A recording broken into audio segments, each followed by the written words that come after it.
नमस्कार दोस्तों, स्वागत है आपका स्टडी फॉर सिविल सर्विसेज में। वीडियो को पूरा देखिए। कोई भी आपका फीडबैक है, कोई सजेशन है, तुरंत वीडियो में कमेंट करके जरूर बताइए। अच्छा लगे तो वीडियो लाइक जरूर कर लीजिए और ऐसे वीडियो लगातार फ्री में पाने के लिए चैनल को तुरंत सब्सक्राइब कर लीजिए और बेल आइकन को जरूर टैप कर लीजिए ताकि आगे भी सारे वीडियो आपको मिलते रहे। यूट्यूब में फॉलो करते हैं तो प्लीज ये वाला फ्री टेलीग्राम चैनल जरूर ज्वाइन कर लीजिएगा। सारे नोटिफिकेशन, सारे अपडेट यहीं पे आते हैं, ध्यान रखिएगा। स्टडी फॉर सिविल सर्विसेज का कोई भी पेड ग्रुप अगर आपको ज्वाइन करना है तो सिर्फ 856480560660897462360455 यही नंबर है हमारे, सिर्फ जहां पे कॉल या व्हाट्सएप कर सकते हैं।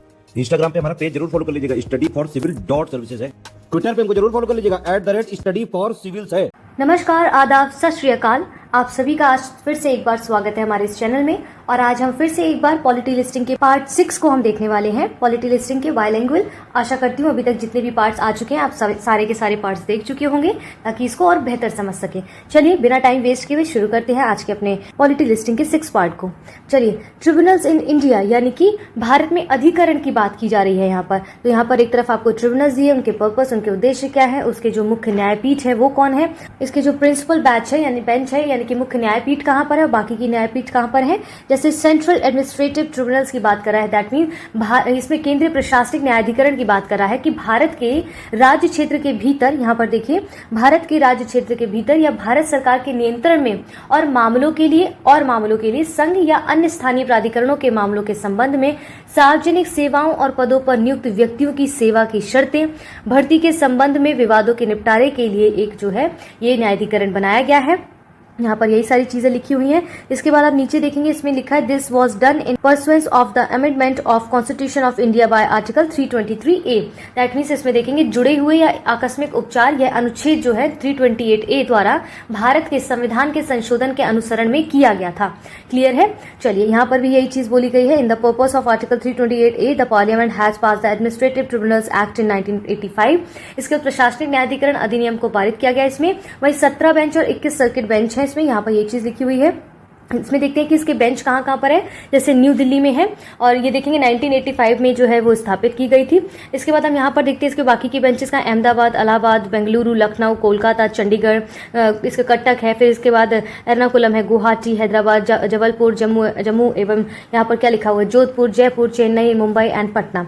ठीक है, बाकी देखिए अब नेक्स्ट क्या है, इसमें दूसरा देखते हैं इसमें क्या लिखा हुआ है। यहाँ पर the annual all India conference of the central administration tribunals was held in new Delhi on 16 February 2020. The orders of the Central Administrative Tribunals are challenged by way of writ petition. ठीक है, इसके बाद चलिए हम नीचे देखते हैं इसमें क्या कहा गया है कि इसमें देखिए आर्म फोर्स ट्रिब्यूनल्स की बात की गई, यानी कि सशस्त्र बल न्यायाधिकरण में क्या दिया गया है कि सशस्त्र बल न्यायाधिकरण का जो उद्घाटन हुआ था वो 8 अगस्त 2009 को भारत के राष्ट्रपति के द्वारा किया गया था। ठीक है, यही चीज इसमें यहाँ पर जो है arm forces tribunals has inaugurated bye her excellency the president of India 8 अगस्त 2009। बाकी आप इसमें देखेंगे कि विवादों के न्यायाधिकरण द्वारा निर्णय के लिए और आयोग नियुक्तियां, नामांकन और सेवा शर्तों के बारे में शिकायतें की थी वो 3 सर्विसेज एक्ट के द्वारा कवर की गई हैं। इसमें कोई मार्शल के आदेशों, निष्कर्षों, वाक्यों से उत्पन्न अपीलों की सुनवाई इसमें की जाती है। तो यहाँ पर वही चीजें दी गई हैं। इसके बाद आप देखते हैं जो इसका जो बेंच है, मेन बेंच है जो इसका, वो वहाँ न्यू दिल्ली में। इसके बाद बाकी के बेंचेस इसके कोची, जयपुर, मुंबई, चेन्नई में है। आगे बढ़ते हैं। इसमें आप देखते हैं कि यहाँ पर सशस्त्र देखिए क्या लिखा हुआ है। Arm force tribunal act 2007 was passed by the parliament led the formation of AFT with the power provided for the adjudication or trial by armed forces tribunals of disputes and complaints with respect to commission appointments, enrollments and conditions of service in respect of persons subject to the Army Act 1950, the Navy Act 1957 and the Air Force Act 1950। यहाँ national green tribunal की बात की गई है। आगे देखते हैं इसमें क्या कह रहा है। पर्यावरण संरक्षण और वनों for the effective expenditures disposal cases relating to the environmental protection and the conservation of forest and other natural resources, including enforcement of any legal right relating to the environment and giving relief and compensation of damages to the person and property and the matters connected therewith or incidental thereto। इसमें क्या basically पर्यावरण संरक्षण इत्यादि को लेकर प्राकृतिक संसाधनों की, पर्यावरण से संबंधित जो भी कानून अधिकार हैं उनको लागू करने, व्यक्ति और संपत्ति की जो नुकसान की क्षतिपूर्ति है उससे संबंधित मामले जो है उसमें निपटान के लिए ये बनाया गया है। ठीक है, इसके बाद इसका जो मेन बेंच है वो भी न्यू दिल्ली में, बाकी के देखिए भोपाल, पुणे, कोलकाता और चेन्नई में है। ठीक है, इसके बाद यहाँ पर क्या दिया गया है कि इस अधिकरण में एक अध्यक्ष, न्यायिक सदस्य और विशेष सदस्य इसमें शामिल होते हैं। ठीक है, ये वे 5 साल की अवधि के लिए पद पर रहेंगे और पुनर्नियुक्ति के लिए कोई पात्र नहीं होगा उनके पास। वही एनजीटी में क्या बेसिकली बोला गया, deals with the civil cases under the 7 laws related to the environment. These includes आप देखेंगे कि इस एनजीटी में पर्यावरण से संबंधित 7 कानूनों के तहत दीवानी मामलों से संबंधित है। इसमें शामिल है जैसे जल अधिनियम, जल जो वाटर एक्ट 1974 है, ठीक है। इसके बाद एक्ट जो है 1977 वन संरक्षण अधिनियम, 1980 वायु अधिनियम 1981, इसमें पर्यावरण संरक्षण अधिनियम है, 1986 सार्वजनिक देयता बीमा जो अधिनियम है 1991, ये सब चीजें यहाँ पर दी गई हैं। चलिए अब हम इसमें देखते हैं क्या लिखा हुआ है आगे। Tribunal shall not be bound by the protection laid down under the Code of Civil Procedure 1988 but shall be guided by the principle of natural justice, ठीक है। आगे देखिए रेलवे क्लेम्स और ट्रिब्यूनल्स की इसमें बात की। रेलवे दावा अधिकरण जो है अधिनियम 1987 में आया था। कब आया था ये? 1987 में। इसमें तेजी के स्थगन के लिए रेल दुर्घटना हो गया या कोई पीड़ितों के मुआवजे के लिए, रेल दुर्घटना में कोई पीड़ितों के मुआवजे के लिए उसके शीघ्र भुगतान के माध्यम से रेल उपयोगकर्ताओं को राहत प्रदान करना और उन लोगों को किराया माल भाड़ा का रिफंड करना जिनकी क्षति रेलवे के साथ हुई है। यहाँ पर यही कह रहा है। मेन इसका बेंच कहाँ पर है? न्यू दिल्ली में। फिर आप देखेंगे अहमदाबाद, बेंगलुरु, भुवनेश्वर, कोलकाता इत्यादि में है।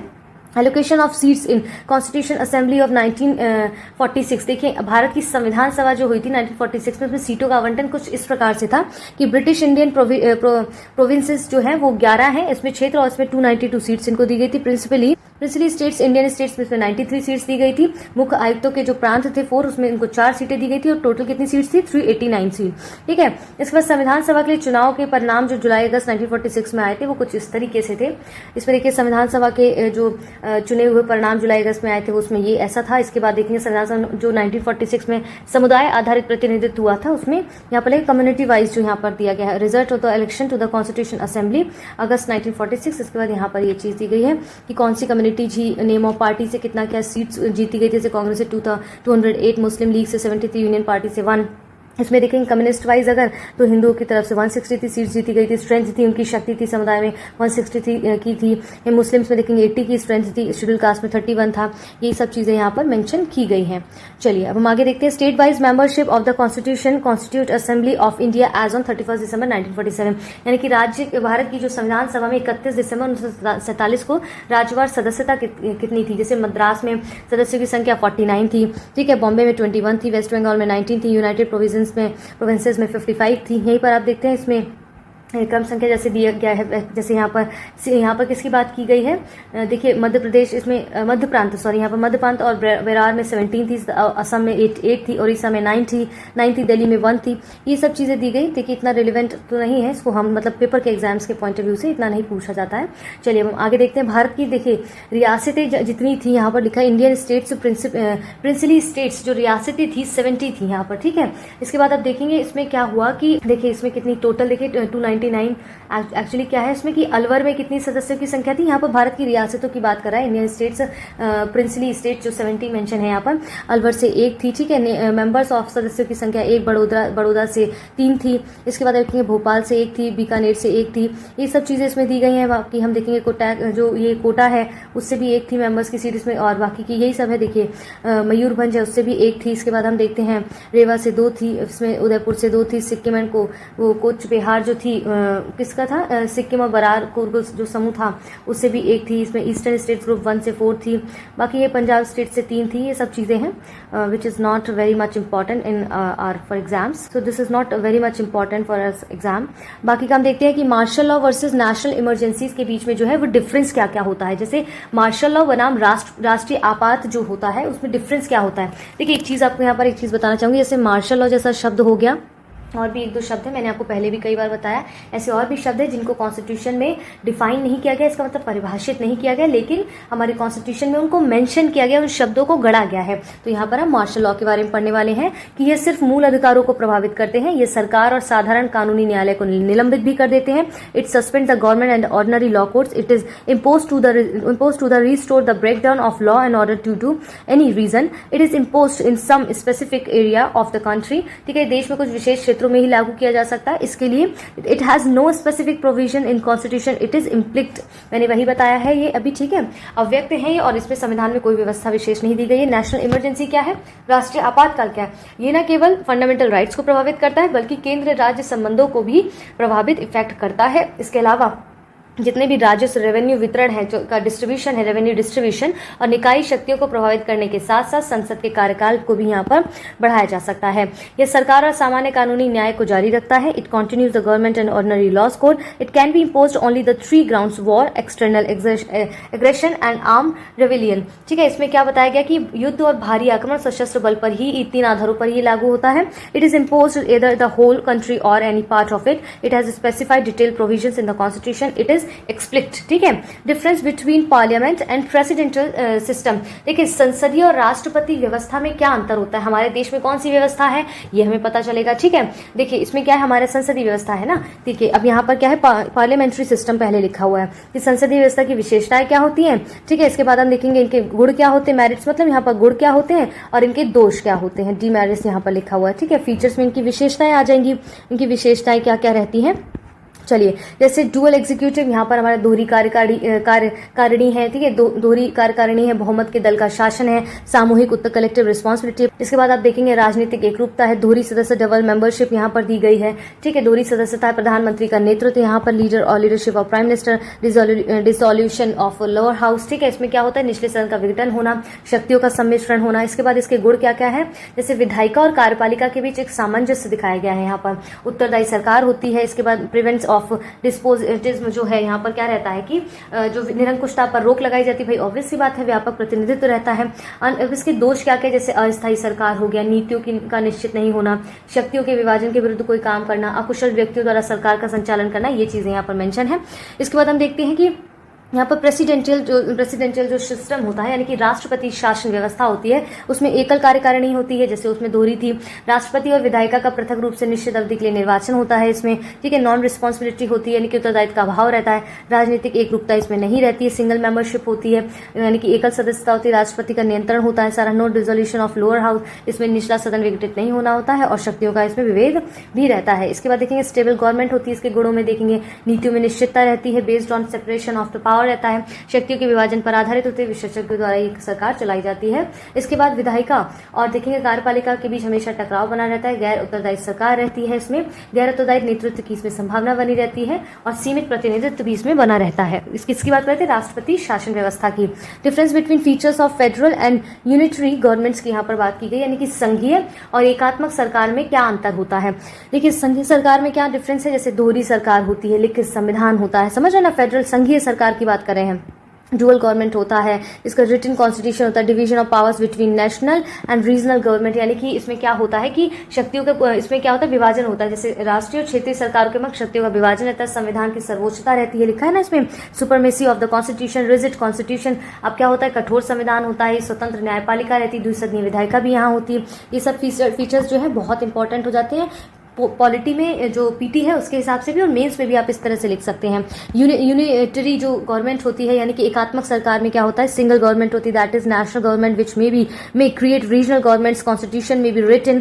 फ्रांस के यहाँ पर देखिए क्या बोला गया है कि एकल सरकार राष्ट्रीय सरकार होती है जो क्षेत्रीय सरकार बना सकती है। संविधान लिखित भी हो सकता है जैसे फ्रांस, या अलिखित भी हो सकता है जैसे ब्रिटेन में यहाँ पर दिया गया है। ठीक है, no division of the powers, all powers are vested in the national government. यहाँ पर कोई भी शक्तियों का विभाजन नहीं होता, समझ शक्तियां किसके पास होती है, राष्ट्रीय सरकार के हाथ में होती है। संविधान की सर्वोच्चता भी हो सकती है जैसे जापान में है, और नहीं भी हो सकती तो जैसे ब्रिटेन में है। संविधान कठोर भी हो सकता है, जुडिशियल में भी इंडिपेंडेंट और मे नॉट भी इंडिपेंडेंट। इसमें क्या होगा, न्यायपालिका स्वतंत्र भी हो सकती है, नहीं भी हो सकती है। वहीं देखेंगे आपकी लेजिस्लेचर में भी बाइकैमरल और यूनिकैमरल रहता है, यानी कि द्विसदनात्मक भी हो सकती है जैसे ब्रिटेन में, एक सदनीय भी हो सकती है जैसे कि चाइना में, एक सदनीय भी हो सकती है जैसे चाइना में। क्लियर है। देखो, veto power of the president. अब यहाँ पर देखेंगे कि हम इसमें क्या होता है कि राष्ट्रपति की वीटो शक्ति पर एक नजर डालिए, उनके पास क्या पावर होता है। वीटो शक्ति में से क्या चीजें होती है, जैसे किन किन विधेयकों पर उनका जो है पावर काम करता है, इस तरह का। जैसे with regard to ordinary bill, यानी कि समान विधेयकों के संबंध में यहाँ पर क्या दिया, central legislation and state legislation, यानी कि केंद्रीय विधायिका और राज्य विधायिका में कैसे क्या राष्ट्रपति की वीटो की शक्ति पर हम नजर डालते हैं। Can be ratified, can be rejected, can be return, that mean स्वीकृति भी दे सकता है, अस्वीकृति भी कर सकता है और वापस भी कर सकता है। किस संबंध में, सामान्य विधेयक के संबंध में। वही राज्य विधायिका में आप देखेंगे यहाँ पर भी वही है, स्वीकृति दे सकता है, अस्वीकार कर सकता है या वापस कर सकता है। With regard to money bills, यानी कि धन विधेयक के संबंध में क्या वीटो पावर है, एक नजर में देखते हैं। केंद्र विधायिका में स्वीकृति दे सकता है, स्वीकृति कर सकता है, परंतु वापस कैन नॉट बी रिटर्न। ठीक है, स्वीकृति दे सकता है या अस्वीकार कर सकता है लेकिन वापस नहीं कर सकता। किसको, धन विधेयक के संबंध में यहाँ पर स्वीकृति दे सकते हैं, कैन बी रिजेक्टेड, अस्वीकार भी कर सकते हैं, लेकिन वापस यहाँ पर भी नहीं कर सकते हैं। ठीक है, अब इसमें देखिए संविधान संशोधन जो अमेंडमेंट कॉन्स्टिट्यूशन अमेंडमेंट होते हैं उनके एक्ट के संबंध में क्या है कि यहाँ पर कैन ओनली बी रेटिफाइड, यानी कि केवल स्वीकृति दे सकता है, ना तो वापस कर सकते हैं ना ही रिजेक्ट कर सकते हैं। ठीक है, मतलब ना तो वापस ना रिजेक्ट कर सकते हैं। Constitution amendment bill can not be introduce in the state legislature, संविधान संशोधन संबंधी विधेयक जो होते हैं उनको राज्य विधायिका में प्रस्तुत नहीं किया जाता है। ये बहुत इंपॉर्टेंट हो जाता है, इन सबसे डायरेक्ट जो है स्टेटमेंट बन जाते हैं। Difference between council of the ministers and the cabinet, यानी कि इसमें मंत्री परिषद और मंत्रिमंडल के बीच किसके, council of ministers and cabinet की यहाँ पर बात की गई है, यानी कि मंत्री परिषद और मंत्रिमंडल में क्या डिफरेंस होता है, आइए अच्छे से समझते हैं इसको। काउंसिल ऑफ मिनिस्टर्स यानी कि इसमें मंत्री परिषद की बात की जा रही है। It is a wider body consisting of 60 to 70 minister. It includes all the three categories of ministers. This is cabinet minister and ministers of state and deputy minister. It does not meet as a body to transact government business. It has no collective functions. It is vested with all powers within theory. Its functions are determined by the cabinet. It implements the decision taken by the cabinet. It is a constitutional body dealt in detail by the articles 74 and 75 of the constitution. आप समझिए जो अनुच्छेद है 75-74 में किस चीज का वर्णन किया गया है कि इसमें क्या होगा कि इनके कार्यों का निर्धारण मंत्रिमंडल करता है।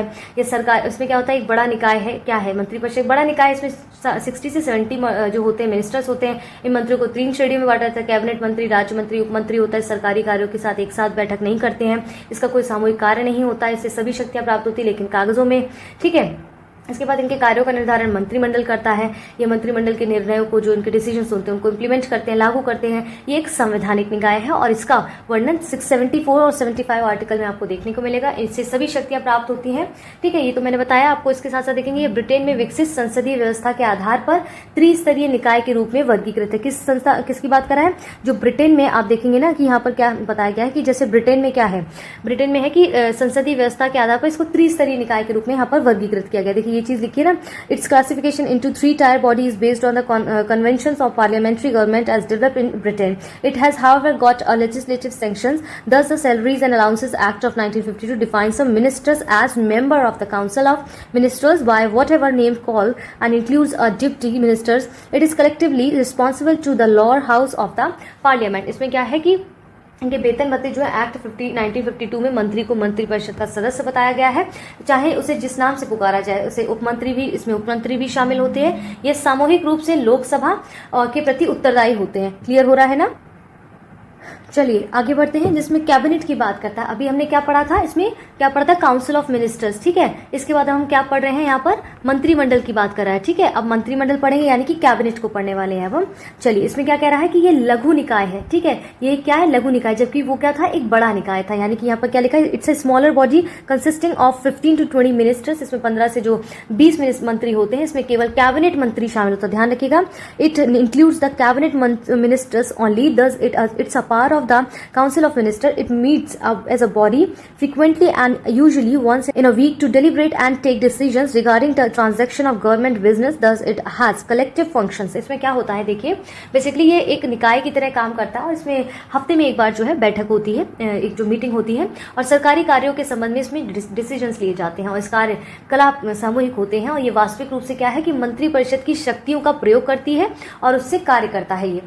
ठीक है, ये मंत्री परिषद को राजनीतिक निर्णय लेकर निर्देश देता है, उसको जो है डायरेक्शंस देता है और ये निर्देश सभी मंत्रियों पर क्या होते हैं, बाध्यकारी होते हैं, कंपलसरी होते हैं। ठीक है, उनको डिनाई नहीं कर सकते आप, यहाँ पर यही चीज बोला गया है। ठीक है, इसमें लिखा है it is the direct council of minister by taking policy decision which are binding on all ministers. इसमें क्या लिखा है, supervises the implementation of its decision by the council of minister. It was inserted in article 352 of the constitution. अनुच्छेद 352 में 1984 के 44 जो amendment हुआ था उसके द्वारा इसमें शामिल किया गया है कि मंत्रिपरिषद द्वारा जो निर्णय है उनके अनुपालन की देखरेख करेंगे और ये संविधान के मूल स्वरूप में शामिल नहीं था और इसे आर्टिकल 352 में इसकी व्याख्या की गई है कि प्रधानमंत्री यानी कि प्राइम मिनिस्टर और अन्य कैबिनेट मंत्रियों की परिषद जिन्हें आर्टिकल 75 के अंतर्गत नियुक्त किया गया है, इससे कार्यों व शक्तियों का विवरण नहीं दिया जाएगा। ठीक है, its enforce the collective responsibility of the council of minister to the lower houses of the parliament. इसमें क्या हुआ है कि दूसरे शब्दों में हम देखें कि हमारी राजनीतिक प्रशासनिक जो इसके बाद हम देखिए इसमें क्या बेसिकली वही बताया कि प्रधानमंत्री और कैबिनेट वाला जो मैंने चीज बताई थी वही यहाँ पर बोला गया है। ठीक है, इसके बाद इसमें आप देखते हैं कि यहाँ पर क्या बोला गया है कि देखिए यहाँ पर लास्ट में आपको एक चीज़ और यहाँ पर ऐड ऑन करूंगी कि इसके जो दूसरे शब्दों में हम इसमें देखें तो हमारी राजनीतिक और प्रशासनिक व्यवस्था जो है ब्रिटेन की संसदीय परंपराओं पर आधारित है। जैसा कि मैंने बताया भी था कहाँ से इसकी विशेषताएं ली गई है, और ये मंत्रिपरिषद की लोकसभा के प्रति सामूहिक जिम्मेदारी को लागू करता है। ठीक है, यही चीज़ यहाँ पर बताई गई है। चलिए ठीक है, इसके बाद यहाँ पर वही लिखा ना, दूसरे शब्दों में ये चीज़ बताई गई थी। चलिए अब हम आगे देखते हैं difference between adjournments and versus prorogation, यानी कि स्थगन और सत्रावसान में अंतर क्या होता है। ठीक है, किसकी बात कर रहा है, स्थगन और सत्रावसान में अंतर क्या होता है, यानी कि एडजॉर्नमेंट्स और इसके बाद प्रोपोगेशंस क्या होते हैं। स्थगन पहले समझिए क्या होता है। It's only terminates a sitting and not a session of the house. इसमें क्या होता है कि ये सिर्फ एक बैठक को समाप्त करता है, ना कि सत्र को। ठीक है, तो क्या लिखा है, it done by the presiding officers of the house. इसमें यह सदन के पीठासीन अधिकारी द्वारा किया जाता है। यह किसी विधेयक या सदन में विचाराधीन काम पर असर नहीं डालता, क्योंकि वह काम दोबारा होने वाली बैठक में भी किया जा सकता है। यही चीज यहाँ बताई गई है। चलिए यहाँ पर बोला गया है इस वही सेम थिंग। और प्रोरोगेशन जो हमारा होता है, यानी कि सत्रावसान क्या है, यह न केवल बैठक है बल्कि सदन के सत्र को भी समाप्त कर सकता है। यहाँ पर it is done by the president of India, और ये इसे राष्ट्रपति द्वारा किया जाता है। ये किसी भी विधेयक पर प्रभाव नहीं डालता, लेकिन बचे हुए जो रेस्ट ऑफ वर्क है उसके लिए अगले सत्र में या नया नोटिस देना पड़ता है यहाँ पर। ठीक है, इसके बाद आप इसमें देखेंगे कि ब्रिटेन में जो सत्रावसान के कारण विधेयक या अन्य लंबित कार्य समाप्त माने जाते हैं, जबकि ऐसा यहाँ नहीं है। ब्रिटेन की यहाँ पर बात की गई है। चलिए आगे देखते हैं अब इसमें निंदा प्रस्ताव। ठीक है, difference between censure motion and no confidence motion. ठीक है, इसमें क्या बोला गया, निंदा प्रस्ताव और वर्सेस अविश्वास प्रस्ताव क्या क्या होते हैं। जैसे कंज्यूर मोशन यानी कि निंदा प्रस्ताव की बात की जा रही है कि इसे it should be state reasons for its adoption in the Lok Sabha. It can be moved against in an individual minister और a group of ministers of the entire council of ministers. इसमें क्या है कि लोकसभा में इसे स्वीकार करने का कारण बताना कंपलसरी होता है, और ये किसी एक मंत्री या फिर कह सकते हैं ग्रुप ऑफ मिनिस्टर्स हो गया या पूरे मंत्रिपरिषद के विरुद्ध लाया जा सकता है। यह मंत्रिपरिषद की कुछ नीतियों या कार्य के खिलाफ निंदा के लिए लाया जाता है। यहाँ पर वही चीज लिखी है, it can be against the individual ministers और group of ministers. It is move for censuring the council of minister for specified policies and action. If it is passed in Lok Sabha, the council of ministers need not resign from the office. That means यदि लोकसभा में पारित हो जाए तो मंत्रिपरिषद को त्यागपत्र देना आवश्यक नहीं होता है। क्लियर हो रहा है। चलिए अब इसमें कह रहा है नो कॉन्फिडेंस मोशन, यानी कि अविश्वास प्रस्ताव क्या होता है। लोकसभा में इसे स्वीकार करने का कारण बताना अनिवार्य नहीं है। It need not to state reason for is adoption in the Lok Sabha. It can be moved against the entire council of ministers only. It is moved for ascertaining of the confidence of Lok Sabha in the Council of Ministers. It is passed in the Lok Sabha. The Council of Ministers must resign from office. इसमें क्या है कि ये मंत्रिपरिषद में जो लोकसभा के विश्वास का निर्धारण इसके लिए लाया जाता है, और इफ ये लोकसभा में पारित हो जाए, अगर ये लोकसभा में पास हो जाता है तो मंत्रिपरिषद को त्यागपत्र देना ही पड़ता है। दिस इज कंपलसरी, जबकि यहाँ पर ऐसा नहीं था। चलिए difference between public bill and private bill. अब हम क्या पढ़ेंगे, सरकारी विधेयक वर्सेस गैर सरकारी विधेयक क्या होते हैं, public bill versus private bill के बारे में बात करेंगे। क्लियर हो रहा है। बाकी के आगे भी हम देखेंगे इसमें क्या होता है कि देखिए इसमें पब्लिक बिल बताया ना, इससे सरकारी विधेयक और जो हमारे गैर सरकारी विधेयक होते हैं उसमें क्या डिफरेंस है। पहले हम पब्लिक बिल देखेंगे। चलिए देखते हैं इसमें क्या कह रहा है कि इसे संसद में, ध्यान दीजिए, it is introduced in the parliament by minister. इसे संसद में मंत्री के द्वारा पेश किया जाता है। इस सरकार की नीतियों को जो है प्रदर्शित करता है। It reflects of the policies of the government ruling party, जो सत्तारूढ़ पार्टी है उसकी नीतियों को। इसमें it has greater chance to be approved by the parliament. इस संसद द्वारा इसके पारित होने की पूरी उम्मीद होती है, और सदन द्वारा अस्वीकृत होने पर सरकार को इस्तीफा भी देना पड़ सकता है यहाँ पर। ठीक है, इसके बाद आप देखेंगे it is introduce in the house of requires 7 days notice. इसमें क्या होता है कि सदन में पेश करने के लिए 7 दिनों का इसमें नोटिस होना चाहिए, और इससे संबंधित जो विभाग है उसके द्वारा विधि विभाग के परामर्श से ये तैयार किया जाता है। क्लियर हो गया है। चलिए प्राइवेट बिल यहाँ पर क्या है, गैर सरकारी जो विधेयक है उस पर ध्यान देना है कि it is not introduced by any member of parliament other than a minister. इसे संसद में मंत्री के अलावा किसी भी सदस्य के द्वारा पेश किया जाता है। ये सार्वजनिक मामले पर जो हमारा ऑपोजिशन जो पार्टी है उसके मंतव्य को जो है प्रतिदर्शित करता है। Basically it reflect the stand of opposition party on public matter. It has lesser chances to be approved by the parliament. Its rejection by the house has no implication and on the parliament parliamentary confidence in the government of its resignation. यहाँ पर क्या basically बताते हैं कि इसे जो है संसद में पारित होने की उम्मीद कम होती है और इसे अस्वीकृत होने पर सरकार पर कोई प्रभाव नहीं पड़ता। और देखेंगे कि सदन में पेश करने के लिए ऐसे प्रस्ताव के लिए 1 माह का यहाँ पर नोटिस दिया जाता है। तो it's introduction in the house requires 1 month's notice. It's drafting is the responsibility of the member concern. ठीक है, इसका निर्माण संबंधित सदस्य की जिम्मेदारी होती है। वही सब चीजें इसमें बताई गई हैं किसमें, प्राइवेट बिल में। ठीक है, आइए आगे देखते हैं इसमें ordinary bill and money bill में डिफरेंस क्या है। तो what is the difference between ordinary bill and money bill, यानी कि साधारण विधेयक और धन विधेयक में क्या डिफरेंस होता है। लेट्स सी, यहाँ पर ऑर्डिनरी बिल दिया यानी कि साधारण विधेयक क्या कहता है। It can be introduced either in the Lok Sabha और द राज्यसभा। इसे लोकसभा या राज्यसभा में कहीं भी दोबारा से स्थापित किया जा सकता है। It can be introduced either by the minister of और by a private member. That means इसे किसी मंत्री द्वारा या गैर सरकारी सदस्य द्वारा फिर से स्थापित किया जा सकता है और ये बिना राष्ट्रपति की संस्तुति के पुनः स्थापित हो जाता है। It is introduced without a recommendation of the president. It can be amended or rejected by the Rajya Sabha. It can be detained by the Rajya Sabha for a maximum period of 6 months. इसे राज्य सभा द्वारा संशोधित या स्वीकृत किया जा सकता है और कितने टाइम के लिए, मैक्सिमम 6 months के लिए इसे रोक सकती है। कौन, Rajya Sabha. It does not require the certification of the speaker when transmitted to the Rajya Sabha if it has originated in the Lok Sabha.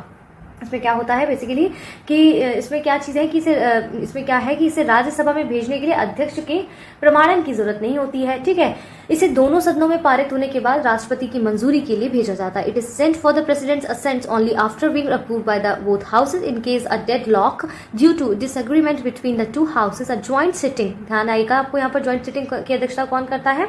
Joint sitting of both the houses can be summoned by the president to resolve the deadlock. Its defeat in the Lok Sabha may lead to the resignation of the government. It can be rejected, approved or returned for the reconsideration by the president. इसमें क्या है कि इसे लोकसभा में अस्वीकृति होने पर सरकार को त्याग पत्र देना पड़ सकता है और इसे जो है अस्वीकृति या पारित या फिर हम कह सकते हैं प्रेसिडेंट द्वारा पुनर्विचार के लिए भेजा जा सकता है।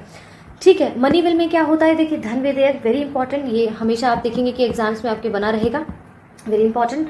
धन विधेयक, मनी बिल, इसमें होता है ये सिर्फ लोकसभा में ही दोबारा जो है स्थापित किया जा सकता है। सिर्फ कहां पर, लोकसभा में ही दोबारा स्थापित किया जाता है, नॉट इन द राज्यसभा।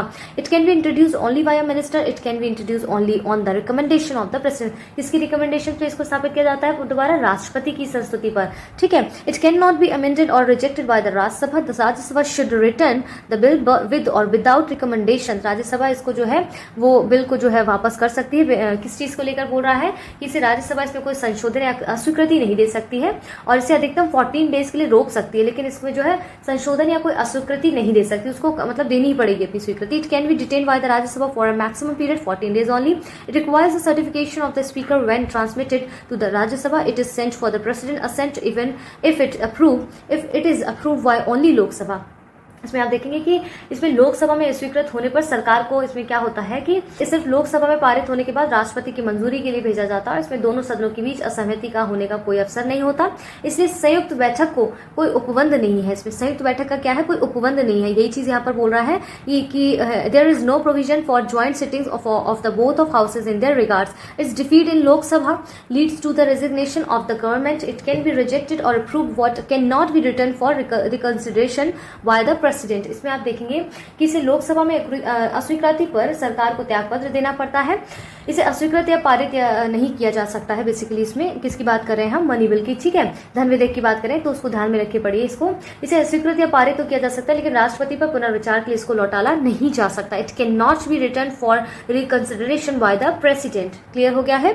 चलिए, allocation of seats in parliament for seats and union territories 2019। इसमें राज्यों और केंद्र शासित प्रदेशों के लिए संसद में सीटों का आवंटन, किसकी बात कर रहा है, parliament for seats and union territories.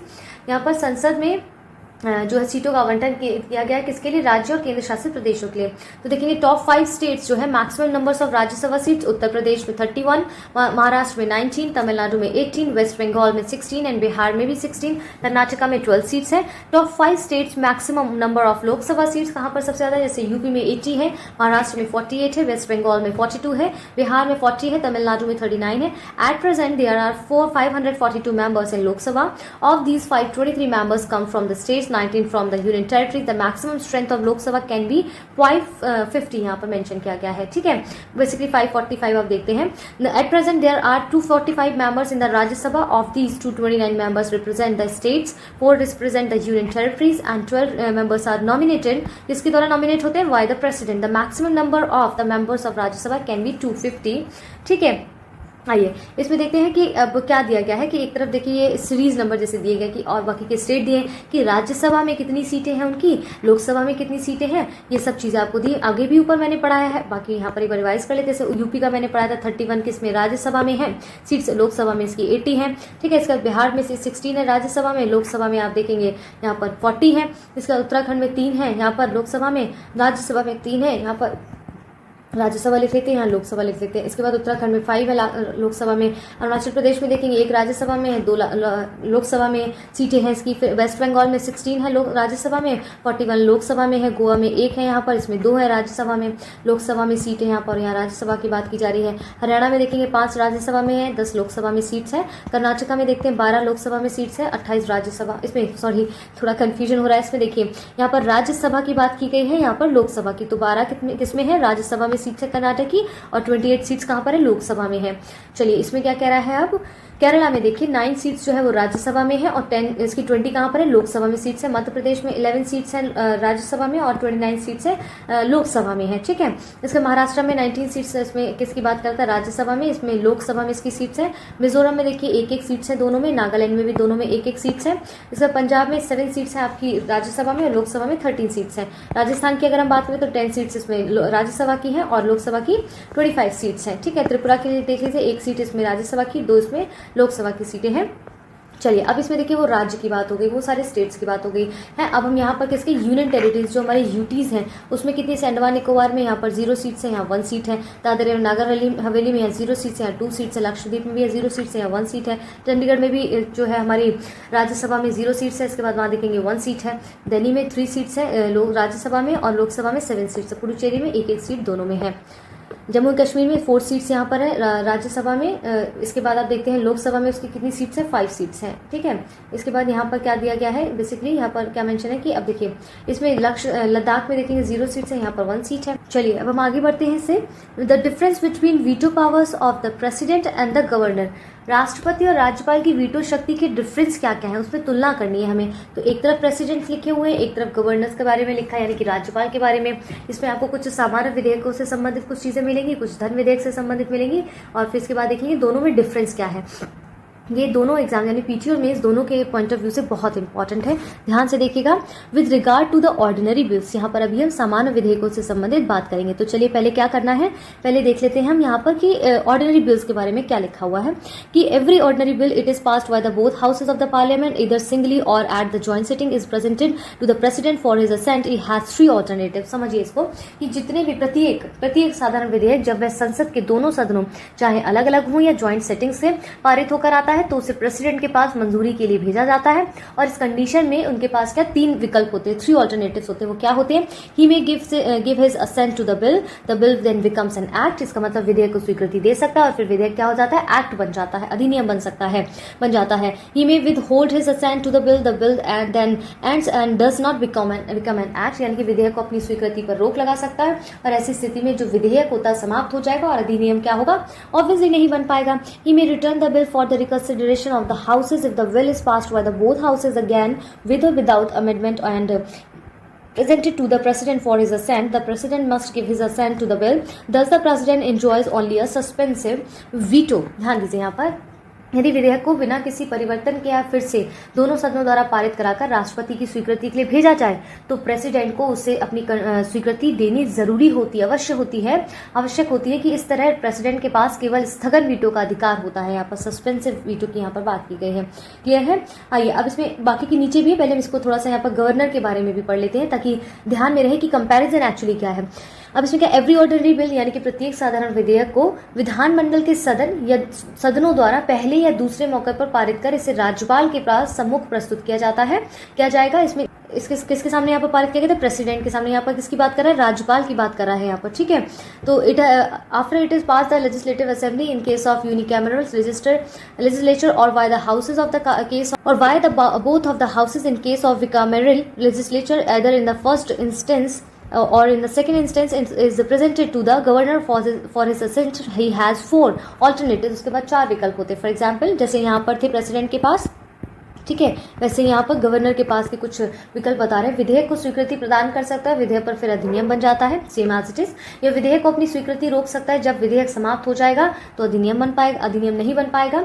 और फिर इसमें देखेंगे ये विधेयक को बिना किसी परिवर्तन के फिर से दोनों सदनों द्वारा पारित कराकर किसकी बात कर रहा है? राज्यपाल की स्वीकृति के लिए भेजा जाए, तो राज्यपाल को उसे स्वीकृति देनी जरूरी होती है।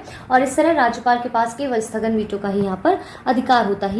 ही में reserve the bills for the consideration of the president, या फिर वह विधेयक को राष्ट्रपति की केवल के लिए जो है सुरक्षित रख सकता है यहाँ पर, ठीक है। चलिए अब देखिए यहाँ पर क्या कहा गया है कि when a state bill is reserve by the governor of the consideration of the president has 3 alternatives. यहाँ पर फिर से क्या बोला है कि जब कोई विधेयक राज्यपाल के द्वारा राष्ट्रपति के विचार के लिए सुरक्षित रखा जाता है, तो प्रेसिडेंट के पास यहाँ पर 3 जो है ऑल्टरनेटिव्स होते हैं। वो क्या है देखिए, he may give his assent to the bill and then will become an act, ठीक है। वही चीज विधेयक को स्वीकृति दे सकता है जब वह विधेयक अधिनियम बन जाए, ठीक है। यहाँ पर किसकी बात करें कि जब कोई विधेयक राज्यपाल द्वारा राष्ट्रपति को विचार के लिए सुरक्षित रखा जाता है, क्योंकि यहाँ पर क्या कहा गया था, देखिए यहाँ पर बोला था when the governor reserve a bill for the consideration of the president, वह यहाँ पर कह रहा है कि एक्ट बन जाता है जब विधेयक को अपनी स्वीकृति रोक सकता है, फिर विधेयक खत्म हो जाएगा और अधिनियम नहीं बन पाएगा। He may return the bill for the reconsideration of the houses और houses of the state legislature when a bill is so return the house और the houses have to reconsider it within 6 months। यहाँ पर लिखा है कि वह विधेयक को राज्य विधान परिषद के सदन और सदनों के पास पुनर्विचार के लिए भेज सकता है। सदन द्वारा 6 महीने के अंदर इस पर पुनर्विचार करना आवश्यक होता है। यदि विधेयक को कुछ सुधार या बिना राष्ट्रपति के इसे देने के लिए, इसमें क्या है कि यदि कुछ विधेयक को कुछ सुधार या बिना सुधार के राष्ट्रपति की स्वीकृति के लिए दोबारा भेजा जाए, तो प्रेसिडेंट इसे देने के लिए बाध्य नहीं होता है। यह स्वीकृति भी कर सकता है और अस्वीकृति भी अपनी जाहिर यहाँ पर कर सकता है। He may give his assent to such a bill और विदाउट होल्ड हिज असेंट, ठीक है। चलिए अब देखते हैं गवर्नर के बारे में यहाँ पर क्या मेंशन है।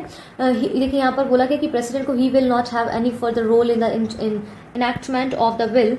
यहाँ पर देखिए क्या लिखा है कि क्या होता है यहाँ पर कि इसमें है कि जब राज्यपाल राष्ट्रपति की स्वीकृति के लिए किसी विधेयक को सुरक्षित रखता है, वही चीज यहाँ बोला गया था ना, तो उसके बाद विधेयक को अधिनियम बनाने में उसकी कोई भूमिका नहीं रहती। क्या लिखा है यहाँ पर, if the bill is return by the president for the reconsideration of the house और the houses it is passed again the bill must be presented again for the presidential assent only. यहाँ पर क्या है कि यदि राष्ट्रपति द्वारा इस विधेयक को पुनर्विचार के लिए सदन या सदनों के पास भेजा जाएगा, तो क्या होगा, भेजा जाता है। यदि राष्ट्रपति स्वीकार कर देता है तो इस अधिनियम बन जाता है। इसका मतलब है कि राज्यपाल की स्वीकृति की आवश्यकता यहाँ पर नहीं होती। That means that assent to the governor is no longer required. Clear है। चलिए अब हम आगे देखते हैं। अगर आपने हमारा चैनल सब्सक्राइब नहीं किया तो आप उसे सब्सक्राइब कर सकते हैं। यहाँ पर देखिए अब हम क्या डिफरेंस यहाँ पर पढ़ेंगे, प्रेसिडेंट को लेकर यहाँ पर क्या डिफरेंस है, और यहाँ पर किसकी बात की जा रही है, राज्यपाल की बात की जा रही है ना यहाँ पर। चलिए अब यहाँ पर देखते हैं यहाँ पर with regard to money bill. अब मनी बिल में प्रेसिडेंट के क्या अपने जो है चीजें हैं और इसमें इसके राज्यपाल के अपने मनी बिल के क्या डिफरेंस है, तो दोनों के बीच में डिफरेंस देखना है हमें। चलिए, every money bill after it is passed by the parliament it is presented to the president for his assent. He has 2 alternatives. इसमें क्या होता है कि संसद द्वारा पारित प्रत्येक वित्त विधेयक को जब प्रेसिडेंट के पास स्वीकृति के लिए भेजा जाता है तो उसके पास 2 विकल्प होते हैं। ही हैज 2 ऑप्शन, ठीक है। He may gives his assent to the bill then become an act. Clear है। He may without hold his assent to the bill and then ends in does not become an act. अब वही चीज राज्यपाल में कहा गया, every money bill after is passed by the state legislature it is presented to the governor for his assent. He has 3 alternatives, like just for example, he may gives his assent to the bill then become an act. He may withhold his assent to the bill and then the bill then acts and does not become an act. Clear है। He may reserve the bill for the consideration of the president। यहाँ पर वही कि राष्ट्रपति के लिए जो है वो इसको रख सकता है विचार करने के लिए अपने पास, ठीक है। इसके बाद यहाँ पर देखते हैं क्या लिखा, यहाँ पर देखिए प्रेसिडेंट के यहाँ पर क्या लिखा हुआ है। इस प्रकार राष्ट्रपति धन विधेयक को संसद को पुनर्विचार के लिए नहीं लौटा सकता है। ठीक है, और सामान्यतः क्या होता है, प्रेसिडेंट वित्त विधेयक को संसद में पुनः स्थापित के स्वरूप को स्वीकृति दे देता है, क्योंकि इसे उसकी पूर्व अनुमति से ही प्रस्तुत किया गया होता है, और इसीलिए राष्ट्रपति धन विधेयक को संसद को पुनर्विचार के लिए नहीं लौटा सकता है। ठीक है, अब इसमें देखेंगे कि यहाँ पर क्या क्या है, जब वित्त विधेयक किसी राज्यपाल द्वारा राष्ट्रपति को विचार के लिए भेजा जाता है तो राष्ट्रपति के पास कौन कौन से दो जो है वो यहाँ पर दो ऑल्टरनेटिव्स होते हैं। He may gives his assent to the bill, the assent then become an act. He may withhold his assent to the bill then ends and doesn't become an act। ठीक है, इसके बाद हम देखेंगे यहाँ पर गवर्नर के बारे में क्या कह रहा है। देखिए यहाँ पर गवर्नर के बारे में क्या कह रहा था, thus the governor can not return a money bill for the reconsideration of the state legislature. Normally the governor gives his assent to the money bill as it is introduced in the state legislature with his previous permission. Thus the governor can not return a bill for the reconsideration of the state legislature. Normally the governor gives his assent to the money bill and it is introduced in the state legislature with his permission when the governor reserves a money bill for the consideration of the president. He will not have any further role in enactment of the bill. If the president gives his assent to the bill, it becomes an act. This means that the assent to the governor is no longer required। वही चीज़ है कि इसकी कोई राज्यपाल की मंजूरी आवश्यक नहीं है। यहाँ पर वही चीज़ बताई गई है। उसमें लास्ट में देखते हैं कि इस प्रकार से thus the president cannot return a money bill for the reconsideration of the state legislature as in the case of the parliament। इस प्रकार राष्ट्रपति जो है वित्त विधेयक को राज्य विधानसभा के पास फिर से विचार के लिए नहीं भेज सकता, जैसा कि संसद के मामले में यहाँ पर बोला गया है। क्लियर है। चलिए, difference between ordinance making power of the president and the governor. यहाँ पर क्या है, अध्यादेश जो होता है, क्या ऑर्डिनेंस की बात करें, अध्यादेश जो होता है वो बनाने के इसके निर्माण में राष्ट्रपति और राज्यपाल के अधिकारों में तुलना करनी है। डिफरेंस क्या क्या है दोनों में, किस प्रकार से अध्यादेश जारी करते हैं, क्या क्या इनमें डिफरेंस है। प्रेसिडेंट और किसकी बात कर रहा है यहाँ पर, उसकी क्या कहते हैं, गवर्नर है ना, तो वो चीज़ यहाँ पढ़नी है हमें। चलिए देखिए यहाँ पर क्या दिया है, प्रेसिडेंट और यहाँ पर गवर्नर, यानी कि इनके ऑर्डिनेंस जो मेकिंग पावर्स हैं प्रेसिडेंट और गवर्नर के बीच में, वो हमें देखना है इनके अध्यादेश निर्माण में राष्ट्रपति राज्यपाल के अधिकारों की तुलना। चलिए, प्रेसिडेंट में क्या क्या है जो डिफरेंट करता है गवर्नर से। He can promulgate an ordinance only when both the houses of the parliament are not in session और when either of the two houses of parliament is not in session. इसमें देखिए वह किसी अध्यादेश को केवल तभी प्रख्यात कर सकता है, प्रेसिडेंट है ना, तभी दे सकता है, प्रख्यात कर सकता है जब संसद के दोनों सदन या कोई एक सदन सत्र में ना हो। यहाँ पर कह रहा ना, when both the houses of the parliament are not in session or when either of the two houses of the parliament is not in session। The second provision implies that an ordinance can also be promulgated by the president when only one house is in session, because a law can be passed by both the houses and not by one house alone। समझिए इसको। यहाँ पर क्या बोला गया है कि इसमें क्या होता है कि जैसे दूसरा जो उपबंध है उससे उसका कहने का क्या मतलब है यहाँ पर कि राष्ट्रपति तब भी कोई अध्यादेश प्रख्यापित कर सकता है जब केवल एक सदन सत्र में हो, क्योंकि कोई भी जो लॉ है वो दोनों सदनों के द्वारा ही पारित की जानी होती है, ना कि एक सदन के द्वारा। तो विधेयक का दोनों सदनों में पारित होना जो है वो आवश्यक होता है, जरूरी होता है, कंपल्सरी होता है।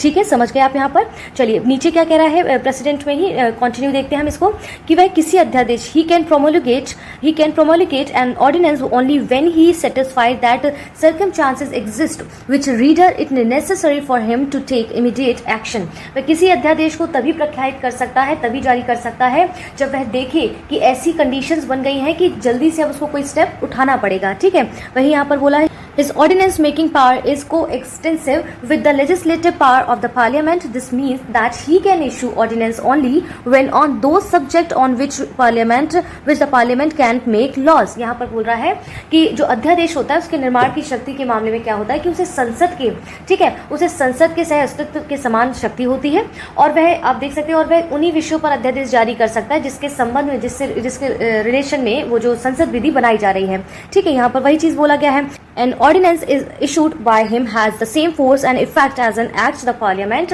इसमें क्या होता है, उसके द्वारा जारी कोई अध्यादेश है तो उसी तरह से ये इफेक्टिव होंगे, इसी तरह से इफेक्ट में आएंगे जैसे संसद द्वारा कोई जो है अधिनियम बनाया जाता है। An ordinance issued by him is subject to the same limitation as an act of parliament। This means that an ordinance issued by him will be invalid to the extent it makes any provision which the parliament cannot make। यहाँ पर मोटी मोटी बात ये कि इसका मतलब कि उसके द्वारा जारी जो अध्यादेश है वो अवैध हो सकता है यदि वे संसद द्वारा बना सकने योग्य ना हो यहाँ पर, ठीक है। He can withdraw an ordinance at any time, ठीक है। वहां पर क्या होगा, वह एक अध्यादेश को किसी भी समय वापस ले सकता है, वही चीज बोली गई है। यहाँ पर देखिए क्या कहने की कोशिश कर रहा है कि उसके अध्यादेश की जो बनाने की शक्ति है ना वो स्वैच्छिक नहीं है। यहाँ पर लिखा है ना, the ordinal making power is not a discretionary power, ठीक है। तो स्वैच्छिक नहीं है, इसका मतलब क्या हुआ कि वह कोई भी लॉ बनाने या किसी अध्यादेश को वापस लेने का काम केवल प्राइम मिनिस्टर के ही नेतृत्व वाली मंत्रिपरिषद के परामर्श से ही कर सकता है, ठीक है। यहाँ पर लिखा है ना वही चीज की उसके परामर्श से वहां पर कर सकता है। देखिए, an ordinance issued by him ceases to operate on expiry of 6 weeks from the reassembly of the parliament. इसमें क्या कह रहा है कि जो प्रेसिडेंट है उसके द्वारा जो अध्यादेश संसद का सत्र प्रारंभ होने के 6 वीक्स के अंतर्गत जो है समाप्त हो जाता है, ठीक है। और जब संसद के दोनों सदन इसे अस्वीकृत कर देते हैं, जैसे एक्सेप्ट नहीं करते हैं, तो अस्वीकृत करने का संकल्प इसे पारित कर देता है, ठीक है। यहाँ पर इफ वो the houses of the parliament passes resolution disapproving it, okay. यहाँ पर लास्ट इसमें क्या दे रहा है, he needs no instruction for making an ordinance, but obviously उसे अध्यादेश बनाने के लिए किसी निर्देश की आवश्यकता नहीं होती, भाई वो प्रेसिडेंट है ना। चलिए आगे देखते हैं यहाँ पर क्या कह रहा है। आगे जैसे इसमें गवर्नर के बारे में अब क्या डिफरेंस देखेंगे, आप समझिए इसको। He can promulgate an ordinance only when the legislative assembly is not in session और when the both houses of the state legislature are not in session और when either of the two houses of the state legislature is not in session. The last provision implies that an ordinance can be promulgated by the governor when only one house is in session, because a law can be passed by both of the houses, not by the one house. Is exactly the same, but यहाँ पर किसकी legislative की बात की गई है, तो इसको ऐसे समझिए कि यहाँ पर क्या कह रहा है कि इस व्यवस्था में क्या होता है, जब विधानसभा सत्र में ना हो या सत्र में विधानमंडल के सदन सत्र में ना हो, तो दूसरी व्यवस्था कानून के लॉ के अध्यादेश के बारे में तब लागू होगी जब केवल एक सदन सत्र में ना हो, क्योंकि विधेयक के लिए क्या होता है, दोनों सदनों द्वारा पारित होना आवश्यक होता है। चलिए, he can promulgate an ordinance only when he is satisfied that circumstances exist when render is its necessary for him to take immediate action. यहाँ पर क्या होता है कि जब इस बात से संतुष्ट हो जाता है गवर्नर कि भाई अब ऐसी परिस्थितियां आ गई हैं लेकिन कदम उठाना जरूरी है, तो वह अध्यादेश प्रख्यात कर सकता है, अध्यादेश को है जो वो इमीडिएट एक्शन उस पर ले सकता है। His ordinance making power is co-extensive with the legislative power of the state legislature. This means that he can issue ordinance only on those subject on which the state legislator can make law. ठीक है, उसी पे करेगा कि अध्यादेश निर्माण की उसकी जो शक्ति है वो राज्य विधान परिषद के सह अस्तित्व के रूप में होनी चाहिए, यानी वह दूसरे मुद्दों पर अध्यादेश जारी करता है जिन विधानमंडल को विधि बनाने का अधिकार होता है। An ordinance issued by him has the same force and effect and act of the state legislature. और फिर इसके बाद देखेंगे an ordinance issued by him is subject to the same limitation as an act of the state legislature. This means that an ordinance issued by him will be invalid to extend it makes any provision which state legislature can not make. He can withdraw N ordinance at any time. इसमें क्या है कि वह एक अध्यादेश को किसी भी समय वापस ले सकता है, और यहाँ पर आप देखेंगे कि लिखा गया है कि उसकी अध्यादेश जो निर्माण की शक्ति है एज इट इज स्वैच्छिक नहीं है। यहाँ पर भी कहा गया था कि वो डिस्क्रिशनरी पावर है उसका, ठीक है, स्वैच्छिक नहीं है। इसका मतलब कोई भी जो लॉ है बनाने या उसको अध्यादेश को वापस लेने का काम केवल जो है मुख्यमंत्री, किसके पास, सीएम के नेतृत्व वाली मंत्रिपरिषद की सलाह पर ही कर सकता है। वहां क्या था, वहां पर केवल प्रधानमंत्री के मंत्रिपरिषद की परामर्श से कर सकता है। अब देखिए नीचे यहाँ पर क्या लिखा है, an ordinance issued by him should be laid before the legislative assembly और both the houses of the state legislature when it reassembles. यहाँ पर क्या कह रहा है कि जो गवर्नर है उसके द्वारा जारी अध्यादेश को पुनर्निर्मित करने के लिए, दोबारा से उसको बनाने के लिए उसे विधानमंडल के दोनों सदनों यानी कि द्विपक्षीय व्यवस्था की बात कर रहा है, दोनों सदनों में के सामने जो है उसे प्रस्तुत करना चाहिए। और वही चीज यहाँ पर प्रेसिडेंट के संबंध में क्या बोली गई थी, उसके द्वारा जारी अध्यादेश को संसद के दोनों सदनों में, और यहाँ पर क्या कह रहा है, वही चीज की विधानमंडल के दोनों सदनों की बात कर रहा है। An ordinance issued by him ceases of operate on the expiry of the 6 weeks from the assembly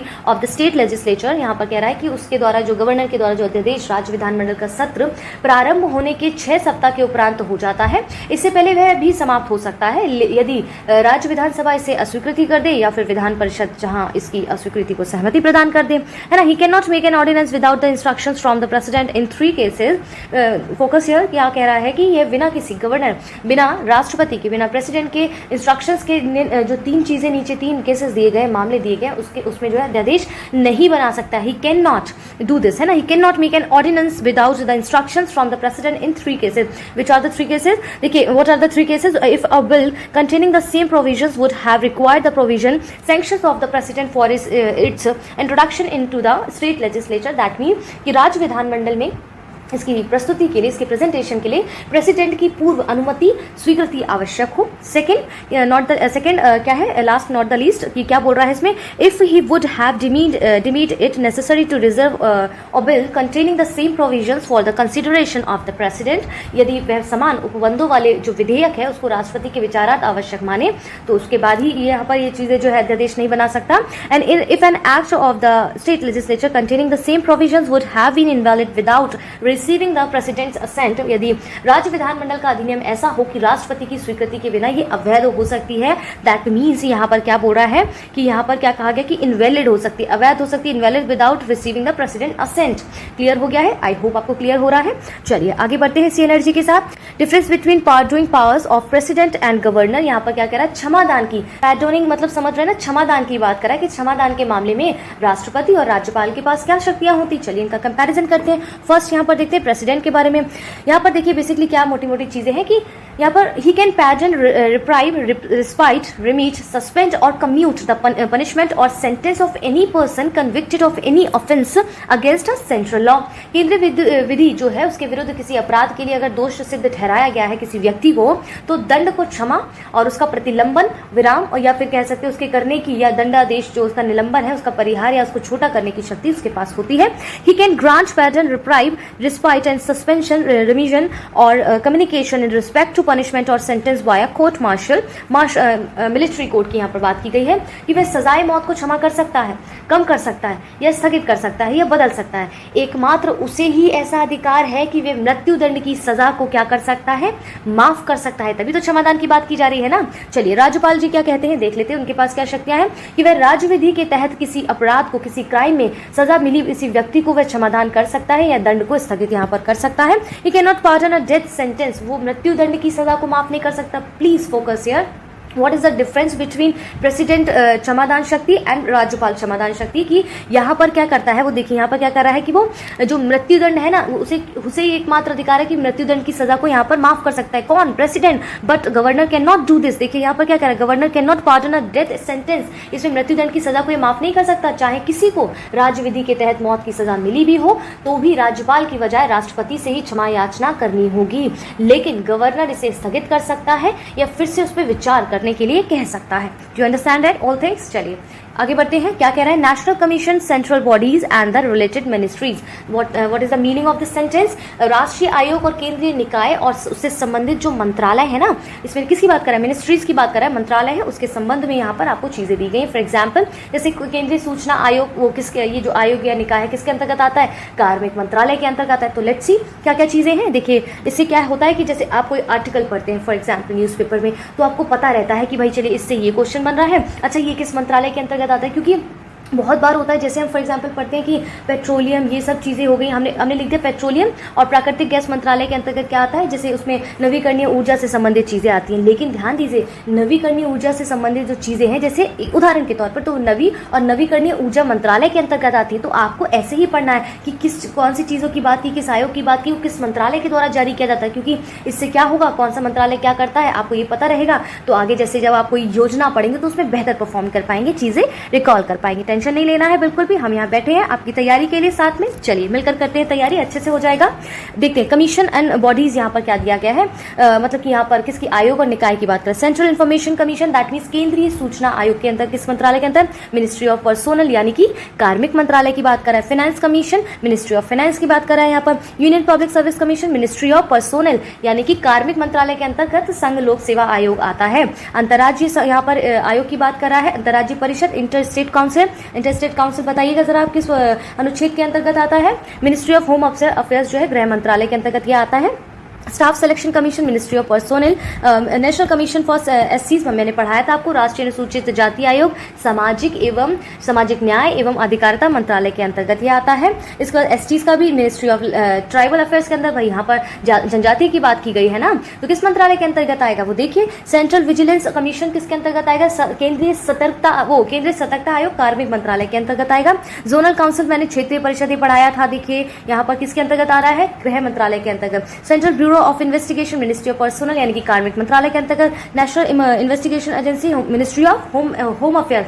देखिए यहाँ पर मजेदार बात क्या है, यहाँ पर क्या कह रहा है कि राष्ट्रीय इन्वेस्टिगेशन की बात कर, राष्ट्रीय अनुसंधान एजेंसी की। देखिए एजेंसी NIA जो है ना, वो हमारा किसके अंतर्गत आता है, होम मिनिस्ट्री। क्योंकि यहाँ पर किसकी बात कर रहे हैं, इन्वेस्टिगेशन, यानी कि राष्ट्र के अंदर कोई ऐसी गतिविधियां हो रही हैं जिसपे उसको इन्वेस्टिगेशन करना है। और आप देखेंगे जब बात देश की आंतरिक सुरक्षा की होती है तो वो कौन सा मंत्रालय देखता है, हमेशा याद रखिएगा, गृह मंत्रालय देखता है। ठीक है, तो ऐसा NIA से रिलेटेड या आंतरिक सुरक्षा, आतंकवाद का कोई खतरा, इस तरह की कोई आपराधिक गतिविधि जो हमारे देश की आंतरिक सुरक्षा को हानि पहुंचाए, वो हमारा किस मंत्रालय के अंतर्गत देखा जाता है, होम अफेयर्स, यानी कि गृह मंत्रालय के अंदर, मिनिस्ट्री ऑफ होम अफेयर्स। ठीक है, कमिश्नर फॉर लिंग्विस्टिक माइनॉरिटीज, इसको मिनिस्ट्री ऑफ माइनॉरिटीज अफेयर्स देखते हैं। Commissioner for protection of child right, ministry of women and child development, that आपको समझ आ रहा है।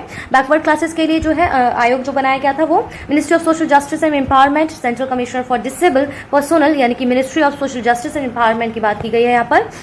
चलिए देखिए यहाँ पर फिर और क्या कह रहा है, ऊपर थोड़ा सा स्क्रॉल करना पड़ेगा, थोड़ा पेशेंस रखना पड़ेगा। Central social welfare board, ministry of women and child development. North east council किसके अंतर्गत जो है आता है मंत्रालय, ministry of development end of the north eastern region. Central administrative tribunal, ministry of personal, commission of for minorities affairs के अंतर्गत आता है। ह्यूमन राइट कमीशन किसके अंदर, मिनिस्ट्री ऑफ होम अफेयर्स। इसके बाद वुमेन्स कमीशन की बात करें, ministry of women's and child development. कुछ चीजें देखिए हम कॉमन सेंस से भी देख सकते हैं। गुड एंड GST किसके अंतर्गत आता है, GST council. Ministry of finance, सीधी सी बात है, GST किसके अंतर्गत आएगा, फाइनेंस मिनिस्ट्री के अंतर्गत। Lokpal, ministry of personal, national investigation agency, आपको अभी बताया NIA जो आता है वो इसके अंतर्गत आता है। National disaster management authority, ministry of home affairs. इसके बाद आप देखते हैं law commission of India, ministry of law and justice. Election commission of India, ministry of law and justice. Delimitation commission of India, ministry of law and justice. Clear हो गया है ये सारी चीजें। चलिए जल्दी से आप हमें, अगर पेड ग्रुप से रिलेटेड कोई जानकारी चाहिए तो आप हमें इन नंबर्स पे कॉल कर सकते हैं। हमारे चैनल को जल्दी से जल्दी सब्सक्राइब करिए ताकि इस तरह की जो वीडियोस आपको बेनिफिट पहुंचा सकती है उनको जरूर देखिए, आपके एग्जाम्स के पॉइंट ऑफ व्यू से काफी इंपॉर्टेंट हो जाता है। चलिए, Lokayukta and their establishment years in different states in and union territories. देखिए यहाँ क्या कह रहा है, जैसे विभिन्न राज्यों जितने भी स्टेट हैं और जो यूटीज हैं उनमें लोकायुक्त और उनके स्थापना वर्ष दिया गया है कि वो कब जो है किस राज्य में कौन लोकायुक्त आया था और उसका स्थापना वर्ष क्या है। जैसे कि हम यहाँ देखते हैं ओडिशा में एस्टेब्लिशमेंट ईयर कब था लोकायुक्त का, 1970, महाराष्ट्र में 1971, राजस्थान 1973, यूपी 1975, इंपॉर्टेंट हो जाता है because of your coming UP exam. इसके बाद मध्य प्रदेश 1981, आंध्र प्रदेश 1983, हिमाचल प्रदेश 1983 एंड दिल्ली 1995। ठीक है, इसके बाद केरला 1999, झारखंड 2001 एंड इसके बाद आप देखें हरियाणा 2002 और जम्मू एंड कश्मीर 2002 में आया था। इसके बाद आप देखते हैं कि वेस्ट बंगाल 2003, त्रिपुरा 2008, गोवा इन 2011, कर्नाटका 1985, असम 1985, गुजरात 1986 पे आप देखेंगे कि ये जो है स्थापना वर्ष उनके रहे हैं। ठीक है, चलिए अब देखिए यहाँ पर और क्या दिया गया है, जैसे इसमें क्या क्या है देख लेते हैं हम जरा एक बार छोटा सा। सारी चीजें हो गई, सारे स्टेट्स के ऑलमोस्ट इसमें यहाँ पर बता गया कि लोकायुक्त जो है वो कहाँ कहाँ आया था, वो सब इस पे एस्टेब्लिशमेंट के उसके ईयर्स दे दिए गए हैं। देखिए अभी तक हमने क्या है कि लोकायुक्त देख लिए कब कहाँ पर क्या हुआ था, कैसे कहाँ उसका एस्टेब्लिश जो ईयर है वो है। लेकिन आप सोचिए ज़रा, ये तो हमने पढ़ लिया, क्या हमें ये जानना ज़रूरी नहीं है कि लोकायुक्त क्या होता है। देखिए समझिए कि भारत में ऑम्बुड्समैन को केंद्र स्तर पर लोकपाल और राज्य स्तर पर उसको लोकायुक्त कहा जाता है। क्लियर हुआ।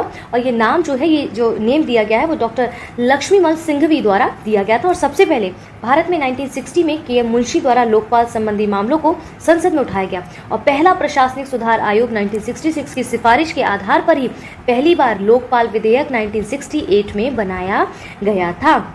इसके बाद आप देखेंगे कि यहाँ पर क्या हुआ कि लोग, अब देखिए ये तो हो गया, अब आपको जानना होगा कि जैसे लोकायुक्त और लोकपाल के बारे में क्या क्या चीज़ें, अगर रिसेंट की बात करें तो लोकपाल एवं लोकायुक्त जो अधिनियम था 2013 में, उसमें संशोधन किया गया। कब? जुलाई 2016 में। संशोधन के बाद ये जो एक्ट था लोकपाल और लोकायुक्त अधिनियम 2016 कहलाया। और इसमें देखेंगे लोकपाल और लोकायुक्त अधिनियम की जो 2013 की धारा 44 में संशोधन का प्रावधान किया गया कि प्रत्येक लोक सेवक को पदभार ग्रहण करने के 30 दिन के अंदर अपनी संपत्तियों का विवरण घोषित करना होगा। इसके अंतर्गत लोक सेवक की पति या जो पत्नी या आश्रित बच्चों की संपत्तियां और देनदारियां एवं लेनदारियां जो है उसमें उनको शामिल करनी होगी। क्लियर हो रहा है। चलिए यही सब चीजें इसमें दी गई हैं, आपको आशा करती हूँ समझ आ रहा होगा यहाँ पर अभी तक सारी चीजें। ठीक है, चलिए अब इसमें देखिए लेटेस्ट में तो मेरे ख्याल से इसमें जैसे कोई चीज ऐड ऑन नहीं की गई थी, तो इसमें आप अगर हम देखें तो गोवा में बेसिकली यहाँ पर 2011 में जो है, यहाँ पर मैं लिखना चाहूंगी गोवा में लिखा हुआ है, एक्चुअली मैंने मिस कर दिया है। गोवा में देखिए 2011 में लोकायुक्त की स्थापना वर्ष था। ठीक है, इसका जो कार्यकाल होता है 5 वर्ष और 70 वर्ष की आयु जो भी पहले हो तब तक रहता है। इसमें बेसिकली यही सारी चीजें इसमें मोटी मोटी हैं। तो चलिए चलते हैं, इसी के साथ यहाँ पर अलविदा कहना चाहूंगी। जल्दी से हम नेक्स्ट पार्ट में मिलेंगे और तब तक आपको सारे पार्ट्स अच्छे से पढ़ने हैं ना। अब की बार मैं जब आऊँ तो अपनी हाजिरी देनी है कमेंट बॉक्स में कि हाँ मैम मैंने सारे पार्ट्स देखे। मैं सबसे पूछूंगी, मुझे चाहिए कि आपको देखना पड़ेगा भाई, मैं इतनी मेहनत कर रही हूँ, हम सब इतनी मेहनत कर रहे हैं, हमारी टीम, तो आपको भी थोड़ी मेहनत करनी है, क्योंकि हम लोग सब मेहनत करेंगे तभी तो हमारा अच्छा रिजल्ट आएगा, है ना। चलिए, God bless you to all of you and all the best.